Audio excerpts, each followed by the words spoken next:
Hello, ഇന്നത്തെ നമ്മുടെ class അഡ്ജസ്റ്റ്മെൻറ്റുകളെ കുറിച്ചുള്ളതാണ്. Calculation of capital. Balance sheet എഴുതുമ്പോൾ ക്യാപിറ്റലിൻ്റെ കാൽക്കുലേഷനെ കുറിച്ചാണ് ഞാൻ പറയുന്നത്. Suppose capital of a business is ₹1 lakh എന്ന് സങ്കല്പിക്കാം. ആ 1 lakhന് 5% പലിശ കൊടുക്കണം എങ്കിൽ അതിൻ്റെ ഇൻട്രസ്റ്റ് എന്ന് പറയുന്നത് 1 lakh × 5/100 = 5,000 rupees പലിശ കൊടുക്കണം.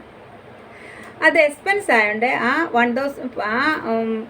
1 lakhൻ്റെ 5% ആയ 5,000 rupees profit and loss account debit സൈഡിൽ എഴുതണം. പിന്നെ ബാലൻസ് ഷീറ്റ് എഴുതുമ്പോൾ ക്യാപിറ്റലിൻ്റെ കൂടെ അത് ആഡ് ചെയ്യുകയും വേണം. ട്രയൽ ബാലൻസിലാണ് ഇൻട്രസ്റ്റ് ഓൺ ക്യാപിറ്റൽ എങ്കിൽ അത് ബാലൻസ് ഷീറ്റിൻ്റെ ലയബിലിറ്റി സൈഡിൽ എഴുതുക മാത്രമേ ചെയ്യാവുള്ളൂ. അഡ്ജസ്റ്റ്മെൻറ്റിലാണെങ്കിൽ ഡബിൾ ഇഫക്റ്റ് ആണ്. അതുകൊണ്ടാണ് profit and loss account debit ചെയ്യുകയും ക്യാപിറ്റലിൻ്റെ കൂടെ ആഡ് ചെയ്യുകയും ചെയ്യേണ്ടത്.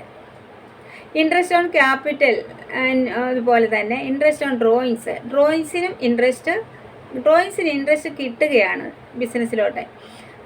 അതും ഇതുപോലെ 1 ലക്ഷം രൂപ ഡ്രോയിങ്സ് ഉണ്ട്. അതിന് 5% പലിശയാണെങ്കിൽ 1 ലക്ഷം × 5/100 ചെയ്യുമ്പോൾ 5,000 രൂപ പലിശ കിട്ടും. അത് ഇൻകം ആയതുകൊണ്ട് പ്രോഫിറ്റ് ആൻഡ് ലോസ് അക്കൗണ്ടിൻ്റെ ക്രെഡിറ്റ് സൈഡിൽ ആ ഇൻകത്തെ 5,000 rupeesനെ ക്രെഡിറ്റ് ചെയ്യണം. ബാലൻസ് ഷീറ്റിൽ ക്യാപിറ്റലിൻ്റെ കൂടെ നെറ്റ് പ്രോഫിറ്റും കൂട്ടി ഇൻട്രസ്റ്റ് ഓൺ ക്യാപിറ്റലും കൂട്ടി ഡ്രോയിങ്സ് കുറച്ച് ഇൻട്രസ്റ്റ് ഓൺ ഡ്രോയിങ്സും കുറച്ച് എഴുതണം. അതേസമയം ഇൻട്രസ്റ്റ് ഓൺ ഡ്രോയിങ്സ് ട്രയൽ ബാലൻസിലാണെങ്കിൽ അത് ഇൻകം ആയതുകൊണ്ട് ക്രെഡിറ്റ് സൈഡിൽ മാത്രം എഴുതണം. അഡ്ജസ്റ്റ്മെൻറ്റിലാണ് ഇൻട്രസ്റ്റ് ഓൺ ക്യാപിറ്റലും ഇൻട്രസ്റ്റ് ഓൺ ഡ്രോയിങ്സ് എങ്കിൽ ഡബിൾ ഇഫക്റ്റ് ആണ്. അത് 2 പ്രാവശ്യം അത് എൻട്രി ചെയ്യണം.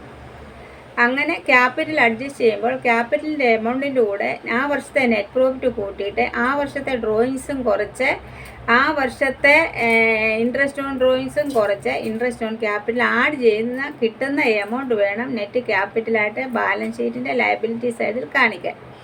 അതുപോലെ ഡ്രോയിങ്സ് ക്യാപിറ്റലിൽ നിന്ന് കുറയ്ക്കുകയാണ് ചെയ്യുന്നത്. അങ്ങനെയാണ് ക്യാപിറ്റലിൻ്റെ അഡ്ജസ്റ്റ്മെൻറ്റ്. ട്രയൽ ബാലൻസിലാണ് വരുന്നതെങ്കിൽ പ്രത്യേകം നോക്കണം, ഒരിടത്ത് മാത്രമേ എഴുതാവുള്ളൂ. അഡ്ജസ്റ്റ്മെൻറ്റ് ആണെങ്കിൽ 2 ഇടത്ത് വേണം. ട്രേഡിംഗ് പ്രോഫിറ്റ് ആൻഡ് ലോസ് അക്കൗണ്ടിലും അഡ്ജസ്റ്റ് ചെയ്യണം, ബാലൻസ് ഷീറ്റിലും അഡ്ജസ്റ്റ് ചെയ്യണം. അങ്ങനെ 2 അഡ്ജസ്റ്റ്മെൻ്റ് ആണ് ഇൻട്രസ്റ്റ് ഓൺ ക്യാപിറ്റലിന് ഉള്ളത്. ഇത് എല്ലാവർക്കും മനസ്സിലായി കാണുമെന്ന് വിചാരിക്കുന്നു. എല്ലാവരും സബ്സ്ക്രൈബ് ചെയ്യുകയും ലൈക്ക് ചെയ്യുകയും ഷെയർ ചെയ്യുകയും ചെയ്യണം. അടുത്ത ദിവസം അടുത്ത അഡ്ജസ്റ്റ്മെൻറ്റുകളെ കുറിച്ചുള്ളതായിരിക്കും അടുത്ത ദിവസത്തിലെ ക്ലാസ്.